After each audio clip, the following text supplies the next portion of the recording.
Welcome back to Tears for Transformation. I'm your host, Shaun T, and I'm going to say something that may make people turn their nose up a little bit. I have forever, especially since I had my own fitness journey and I've struggled with sexual abuse and I've been to therapy, I have forever put myself first. And people might be like, Shaun, how do you put yourself first when you're married, you got kids, you got business? Because at the end of the day, if I'm not 100%, I can't expect 100% from somebody else, and I can't always expect people to help me out. And that is where we're going today as we dive into John Mattis's story, one that reminds us of the importance of being positively selfish. In a world where we often prioritize everything and everyone above ourselves, John's journey from a near-death experience to a vibrant life through self-care and fitness will challenge how we think about our priorities. Let's explore how John chose to begin transforming his life by choosing to put his well-being first, even though it was a tough choice. My name is John Mattis, and I currently reside in Dallas, Texas. The pivotal moment that sparked my transformation journey, I was actually on a work trip, and I was in the Patagonia region of Argentina, and one of the activities, it was actually climbing the glaciers. The worst fear I had was slipping, and I slipped. I sort of fell face first, and then when I turned around and I looked up, all I could see was all my coworkers looking back at me. And it was just the most embarrassing, mortifying thing in my life. At that point, I was 418 pounds at that point. About last September, I saw my doctor, and he's like, what the hell is going on with you? You need to do something, you're gonna die soon. I'm just doing it for myself this time around. I'm just not trying to impress anyone. I'm not trying to do it for others. I'm just doing it for myself because I want to feel good. I want to be better. And I want to be the best person in myself. John, welcome to the show. What's up? I'm just going to be very transparent with everyone. I know this guy really well. He's been to many events. Yep. Been in all of my groups, Dig Deeper Nation, Safe Space. You've done them all. I've done them all. Are you ready? I'm ready. Let's go. John, thank you so much for coming on. Yeah. I'm really excited you're here. It's my pleasure. I'm beyond excited, so. Well, I'm very glad you're here. We're just going to jump right in. Tell me about that pivotal moment when you were at the glacier and you had that near-death experience that really sparked your transformation. In that moment, I was... The irony of the whole situation was I'm at a trip to reward the best sellers, the top people in the company. And I like to tell people, I felt like a total fraud. I don't know why I was there. So one of the activities was you got to climb the glacier. It was in Patagonia in Argentina. And so it was just so amazing. It was breathtaking. It would just take your breath away, and you see the beauty, but there was just dread walling up in me. We were putting on what's called crampons, which is the feet so you could stick on the ice. And all I was thinking about in that moment is, I don't want to fall. Mm-hmm. I don't want to fall. That's all I was thinking in my head. So got up, nervous, sweating bullets, breathing super heavy because I'm out of shape. I think at that time I was 420 pounds, somewhere around there. So we started walking as a team, and the guides, you could say, they were just locking in on me, and they were like, are you sure you're okay? Are you gonna be all right? Because they're just worried about safety. And I'm like, no, I'm fine, because I'm just stubborn. I wanna have the experience. I wanna be like everyone else, even though my body, stopped me from being everyone else. And we started walking as a group, and there were a couple little slips, and then it was probably 50 to 100 meters in where I just totally lost my footing. I fell back, landed on my butt, and hit my forearm here. And all I could remember in the moment was everyone looking back at me, that look of pity. It just sat with me so much. That they just pitied me. They're like, why is he even trying to do this? Like, he should not even came. And at that moment, the guides were like, we can't continue. It's unsafe. You need to go back. And I literally had to go back by myself. And so I call that the walk of shame, because you're walking back, you're by yourself. I get to the shed, take off the spikes, and I think I'm just going to sit there. And they're like, no, it's unsafe to sit here. You have to walk all the way back to the boat. And that's like a half mile to 3/4 of a mile walk. And so you're walking through the nature, and all I'm thinking about, like, I'm at the lowest point in my life, and all I'm thinking about is, why am I here? Why do I continue to torture myself? Does anyone love me? You question everything in your moment. And so I'm walking, and there's a lot of I'm looking down, there's like a lot of steep cliffs and everything. In the moment in my mind, I'm like, if I just fell over, would anyone care? And that's how deep it got. I was just thinking, I wasn't thinking about doing it, but I was like contemplating, like, would anyone care? The second that happened, and this is what was so crazy, I just heard this loud crack. And I think I've sent you the video of it where it happened. And there was this large crack, and you could just see a sheet of the glacier coming down into the water, and then there's a wave coming at me. I'm a person of deep faith, and I just felt like at that moment, God was saying, like, stop thinking about that stuff. You have a lot more to learn in life. And I sort of turned it around into like what was happening in that situation. And I was like, this isn't being done to me, it's being done for me, because now I got to see something no one else on that trip got to see. No one got to experience that glacier falling into the water like I did. So I got the bird's eye view. I was the only one that got to see it.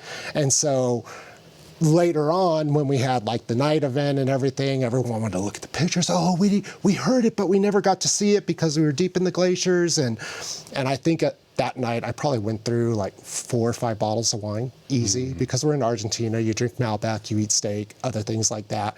And I was just like trying to drown myself and just turn that thought in my head, like, what just happened?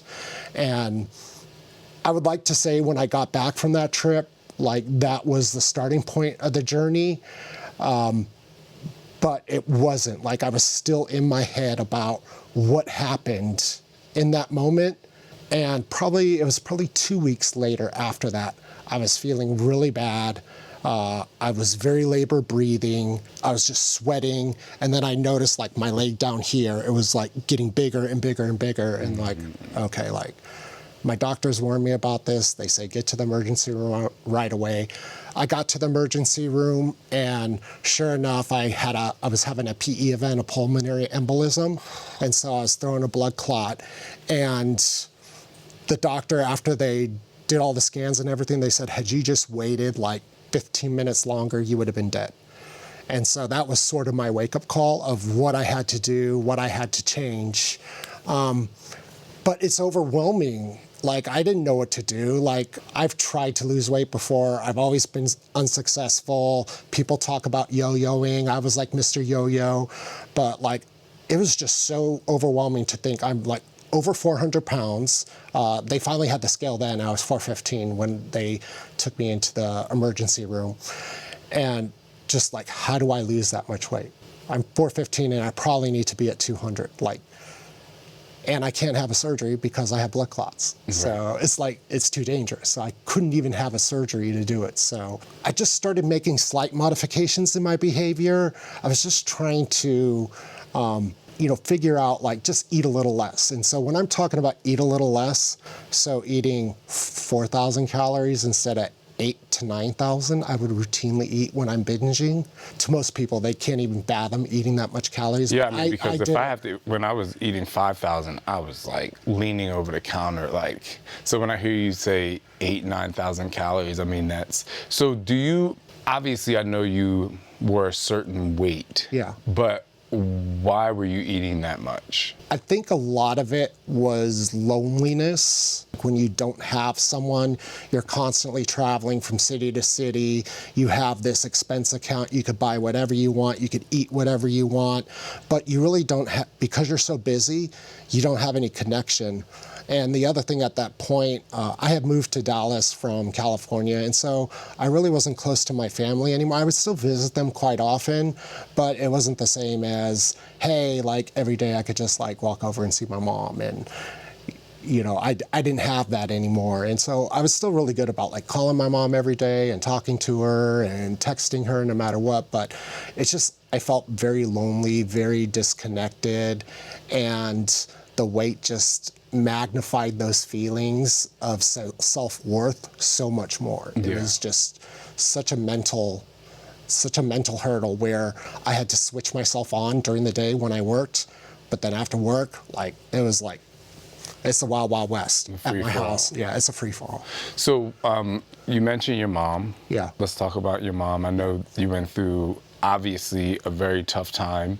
Could you explain that situation? Because at one point, you were putting yourself first. Yeah. And didn't quite deal with that well. Yeah. When I started getting myself better, like, I lost that weight. Like, I went down, I probably got down to about 220, which is like almost 200 pounds, which is crazy to think of. And I was like, I need to share my story with other people. I need to give people hope. I got to show people. And so one of the things I was doing at the time was I was preparing for a TED Talk about living the life on the road, because I felt, you know, I see myself in a lot of people I work with, like where they have unhealthy habits, they get caught up in the road grind, and I wanted to do that TED Talk. Well, about 2 months into my prep, so people that don't know, when you do a TED Talk, you just don't walk up on stage and do it. Like, you're practicing for like 6 to 9 months before you even do it. And so about 3 months in, I get the call from my mom, and she tells me she has pancreatic cancer. My mom's mom died really early of pancreatic cancer, and I was like, oh my God. I'm just thinking in my head, I've got like 4 or 5 months with my mom. Like, and That's all right. And I was like, I still need to do this. Like, I told my mom I would quit. I wouldn't do it. It was more important to be with her. But I still pulled myself away to do that talk. And so I finally did it in probably the second week of September. And so at that time, my mom was degrading a lot. Like, she had, like, was a shell of herself. And like, cancer is such a nefarious disease. Like, you just cannot prepare yourself when you see someone just wither away in front of your eyes. It's like the worst feeling in the world. And It's like, terrible. even when I was like prepping, like, I was gaining some of the weight back because I was just like trying to self-soothe myself and the stress of it all. And so I did the talk, and I was like, oh, I need a couple of, like, because I had practiced for almost 9 months to do that. And I was like, oh, I need a few days. So I just like took it before I go back home to see my mom. And in those few days, on the Friday, I got the call, and she was dead.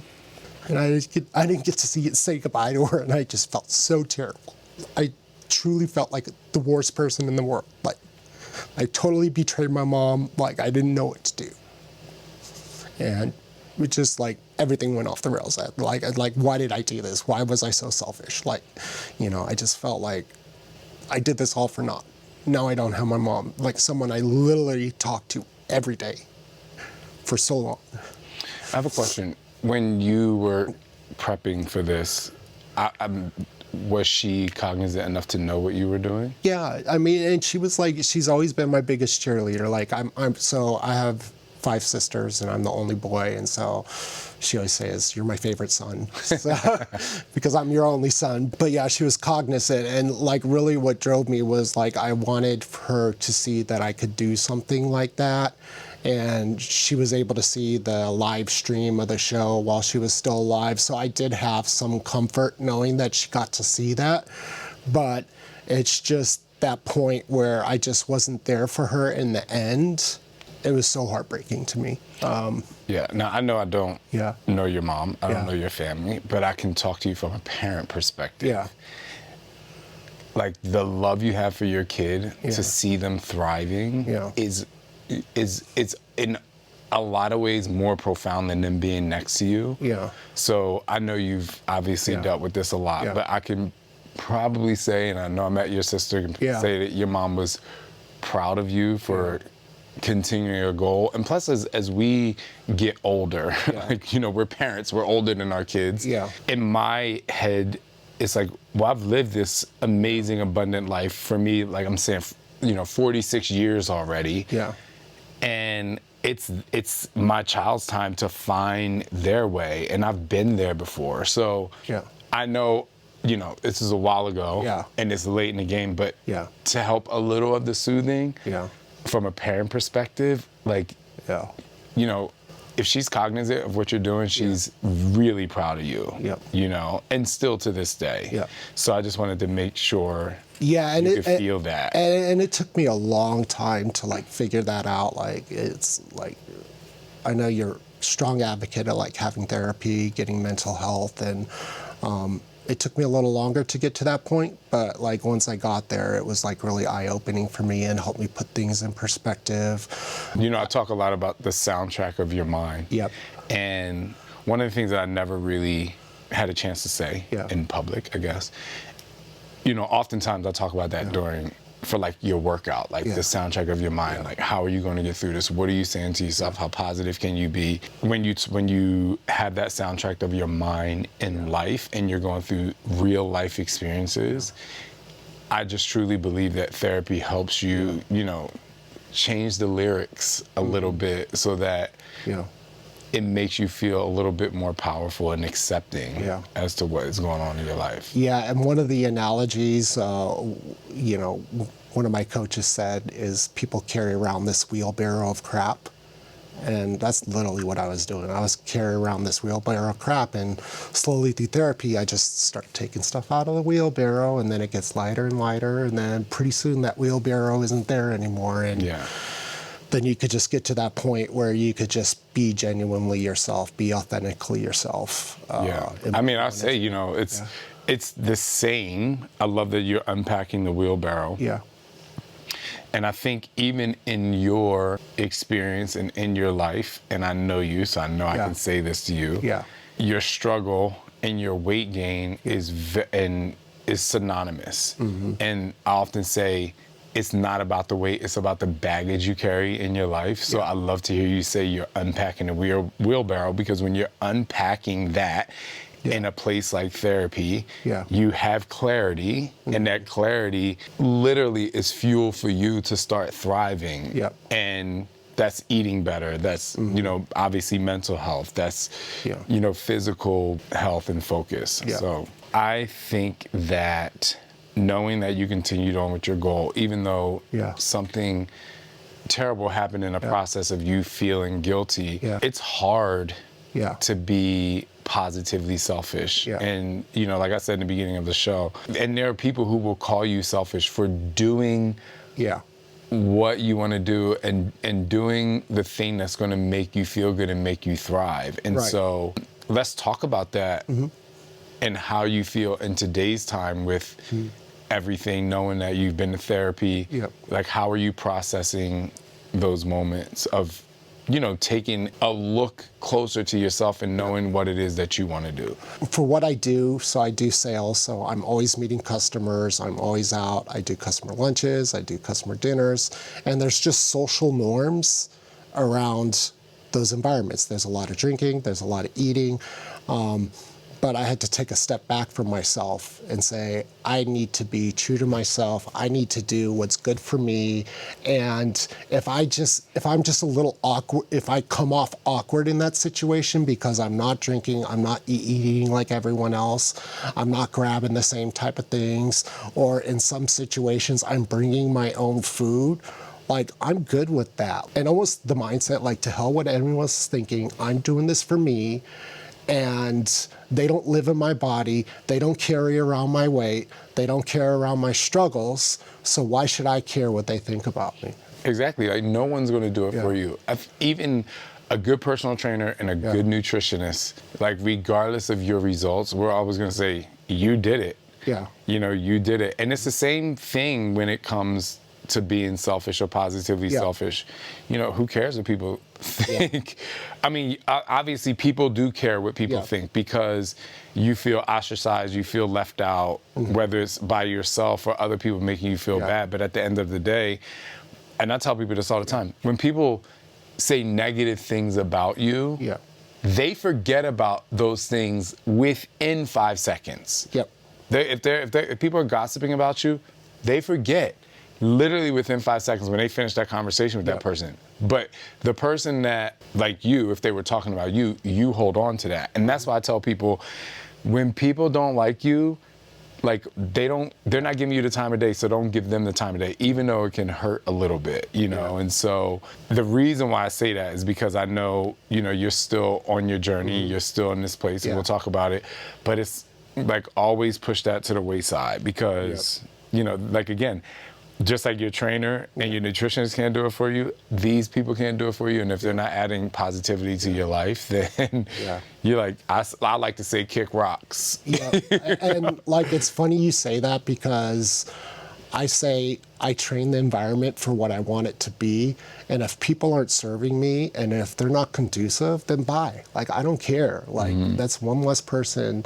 Like, I don't need you in my life. And that's part of like knowing who you are and knowing what's important to you, and part of like being that selfish. It comes off like, oh, you're being mean, but no, I'm being true to myself. I'm taking care of myself. And if I don't take care of myself, like, I'm not going to function. Like, and I could just tell you like the profound differences in how I show up at work now that I'm getting better and better.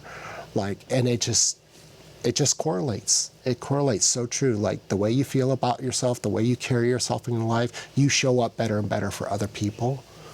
Speaking of other people, I know one of your coaches is Jessica Nelson. And tell me, how did your true fitness journey began? And I only use the word true because, you know, you love your boy Shaun T. So and I'm the truth. No, I'm just saying, I know you love, you know, you found fitness and it was a process for you to begin. So tell me how these people actually, you know, aided in your success. So one thing, like, Jessica is like amazing. Anyone that knows her just knows how amazing like one of my and favorite people on the planet. And so kind she is. Like, she's smiling in Max 30, which is nuts. Which is first, crazy. let me just say this. I don't know anyone. I don't know anyone, not a professional athlete, somebody who's really good at fitness that can smile through like an insanity, a max. I'm like, how, like, do you even get tired, you know? She's just amazing. And so, like, she just started just seeing the spark right away in my first journey. And, like, she was the one, I had gone through your T25, because, you know, I was big and I just had to modify and figure it out. As I lost it, then she was like, oh, do Max 30, it'll be fine. And I'm like, I looked at the video, I go, you're crazy. I go, there's no way I'm doing Max 30.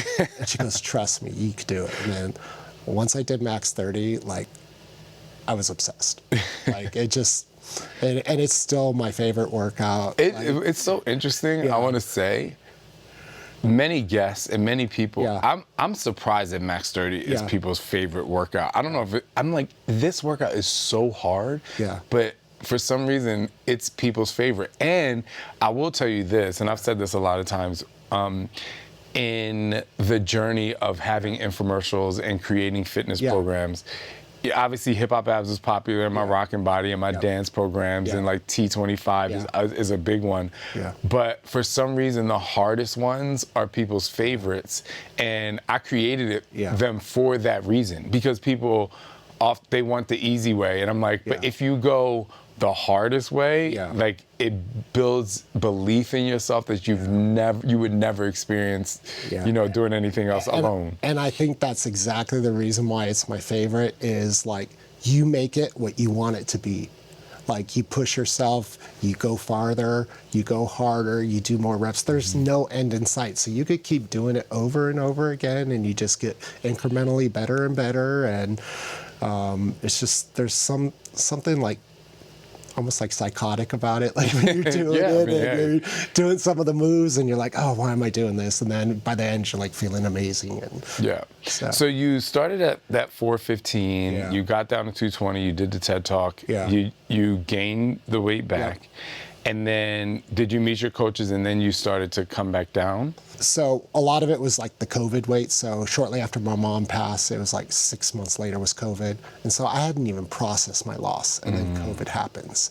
And then in COVID, you're in like, because of my blood clots, that was one of the things with COVID was you got to be super careful, especially if you have stuff like comorbidities like blood clots, you just got to be very careful. So I isolated myself for a long period of time, like having just to not even get close to people. Yeah, not even get close to people. And so like the weight, it just kept getting more and more. And so it was probably September of last year, I was back up to 373. So I gained back 150 of the almost 200 I lost.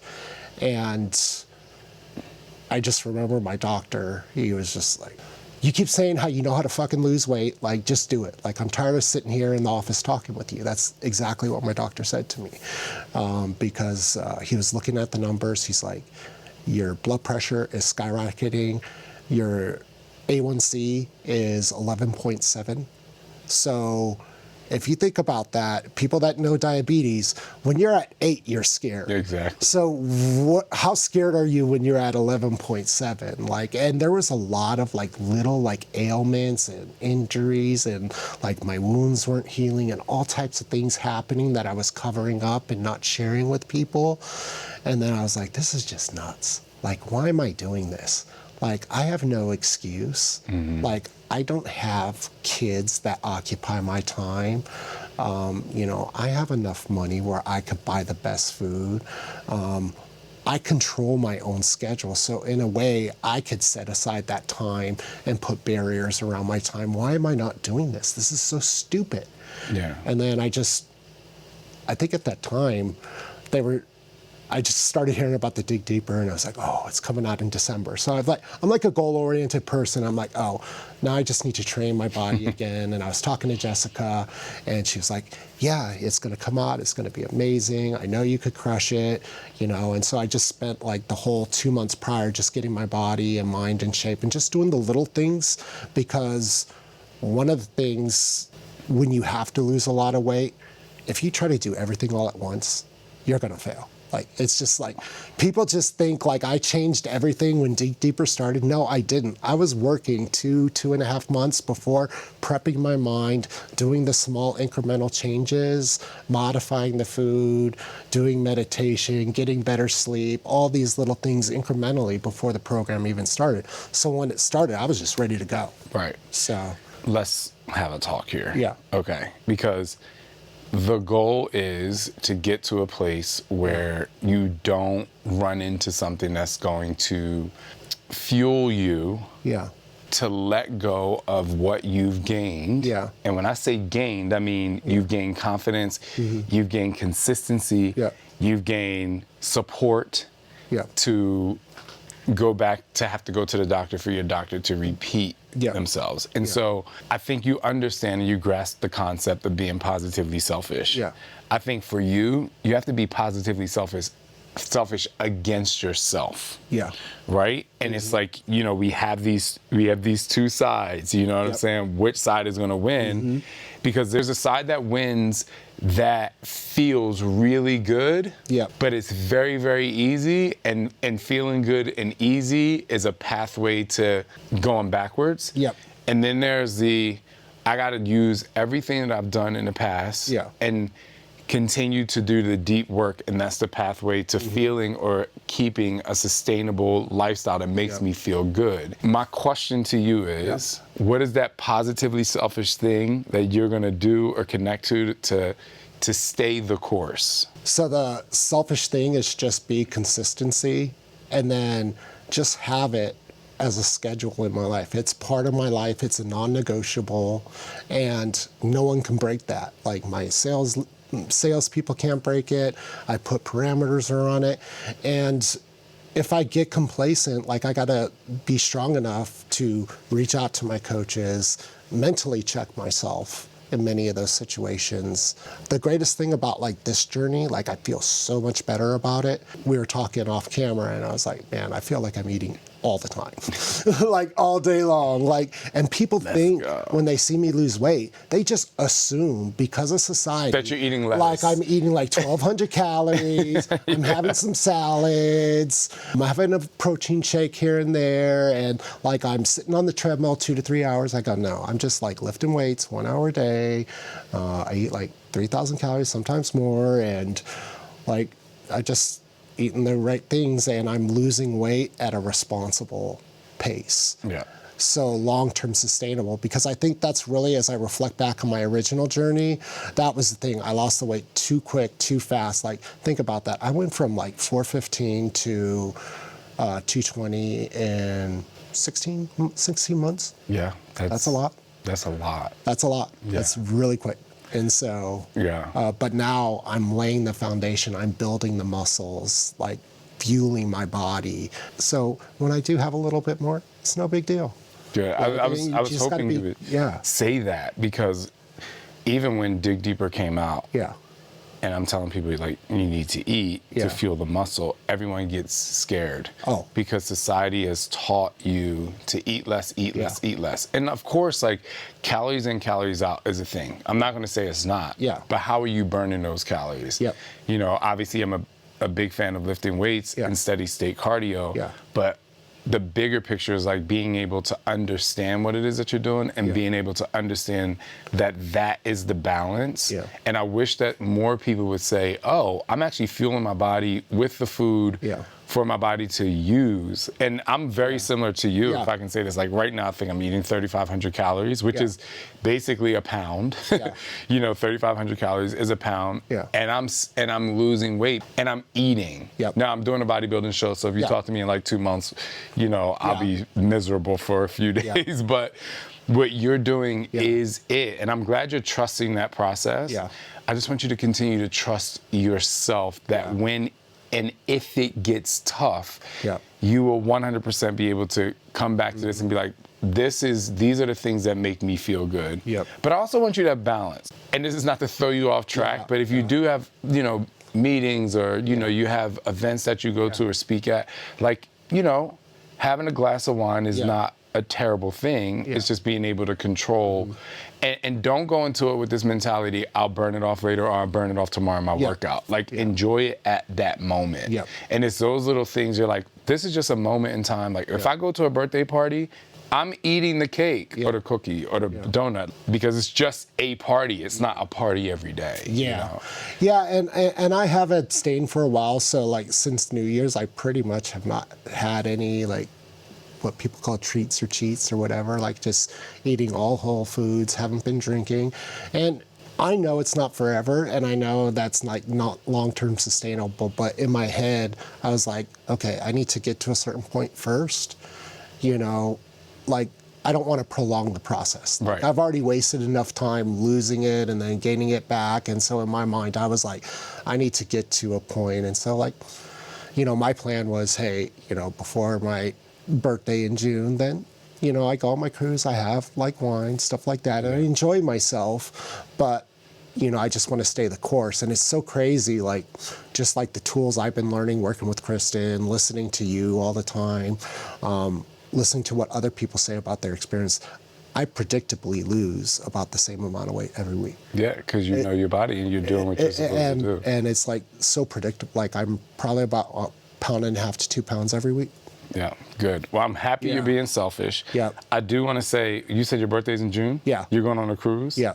Okay. I'm sure Kristen may do this, but I'm doing this. Reach out to me the moment you get back from the cruise. Yeah. We're going to celebrate that. Yeah. And we're not going to get back on track. We're just going to stay on track. Because I don't want you to go on this cruise and say, like, oh, like, I've binged or whatever. It's just like, do what you do.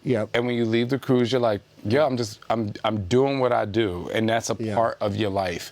Just don't put like bad things in great places. Yep. You know, when it comes to your health and your balance. Because when you start to put bad things in great places, the emotion of feeling really good, being sucked away because you had fun for your birthday, is and can be the fuel for you to go the opposite way. So your prescription is to reach out to me after your cruise. I totally will. And actually, like, so I did go on a cruise in November with my sister, and I was still like modifying, but like it was a great test for me. Like I wouldn't overindulge. I'd have the bite, I'd have the taste, you know, and I'm like, oh, I'm good. And you enjoyed. I'm good. I enjoyed it. Like I don't have to have 50 cakes. Yeah. I could have like a couple of bites and I'm good. Yeah. So. Well, I'm really proud of you. Yep. For sticking to it. Yep. And even when times got tough, that you, like I say, got back on the wagon, you know, and, you know, I know you can do it. I know you can continue to process. I'm going to check in with you to make sure, just because I know you want this really badly. Yeah, and I just want to thank you because, like, you've always been my best cheerleader. I always think in my head, I'm like, oh, you know, what would Shaun say or something like that. And I know you're in my corner, and like this program that you've been doing with Dig Deeper has been like truly transforming in my eyes, because like I was never into lifting a lot of weights, and now it's like, I sort of love it. I love it. Thank you. Thank you. So I'll tell you, put yourself first. Don't be afraid to do so. Yes, putting yourself first can be scary, especially if you have responsibility or you're overwhelmed with thinking you have responsibility. But at the end of the day, you can only do it for you. No one can lift the weight for you. No one can chew the food and digest it for you. No one can do your workouts. No one can go to therapy for you. You have to do it for yourself. And that is a part of being positively selfish. And when we come back, I'm gonna give you some teachable moments that's gonna help you dissect who you are so that you can be positively selfish in a really good way. John, thank you so much for being on the show. Thank you so much, Shaun. I appreciate it. Yeah. Thanks. Yeah. The word selfish has such a negative connotation. We immediately think of it as a bad thing or a characteristic for a person to have. But in John Mattis's journey of learning the concept of being positively selfish, we realize that this idea isn't about neglecting others, but prioritizing self-care to become the best version of oneself. Let's explore how adopting this mindset can enhance your life in several meaningful ways. You might be surprised to hear that there are benefits in being selfish, like improved self-care. Prioritizing your own needs is crucial for maintaining your health and well-being. This means setting aside time for exercise, preparing nutritious meals, and engaging in activities that nourish the mind and the body. You will experience enhanced personal growth. Taking time to focus on personal goals and interests allows for significant personal development, which can lead to greater life satisfaction and a sense of achievement. You can experience increased overall happiness and health. By embracing a bit of selfishness, you can boost your happiness, which enhances your productivity and resilience, positively impacting your physical health and your ability to contribute to others. Let's talk about having healthier relationships when it comes to being positively selfish. By ensuring your own cup is full, you engage in relationships from a place of abundance rather than need. And there's a difference between needs and wants, right? This will lead to more fulfilling interactions. This might be something you could be struggling with, especially if you find yourself to be a people pleaser. So here are some tips on how to be positively selfish. Set boundaries. It's essential for you to say no to demands that drain you. Setting boundaries helps you preserve your energy and it prioritizes your needs. Prioritize self-care. Regular self-care activities are crucial. Whether it's exercising, meditating, or just relaxing, make time for what rejuvenates you. You can ask anyone that knows me, I love a good spa day a few days a week. Only if I have the money to do so, but I love it. Also, invest in personal development. To be quite honest, that's what this show is about. That's why I wrote my book, T is for Transformation. I wanted people to develop themselves in a way where they can trust and believe in themselves. And personal development, it also helps you dictate time so that you can improve and pursue your own goals. This enhances your self-esteem and personal fulfillment. Also, practice self-compassion. Be kind to yourself, especially during tough times. Acknowledge your needs and allow yourself space to meet them. Being positively selfish is not just about self-preservation. It's about empowering yourself to live fully and support others more effectively. As John discovered, when we take care of ourselves, we're in a much better position to take care of others and make a positive impact. Let's take this message to heart and remember that caring for ourselves is one of the most generous things we can do. Let's embrace being positively selfish for our betterment and the betterment of those around us. Keep pushing forward, keep transforming, and until next time, like RuPaul says, if you can't love yourself, how the hell are you gonna love somebody else? Trust and believe in your journey and keep transforming. My name is Shaun T. Peace out.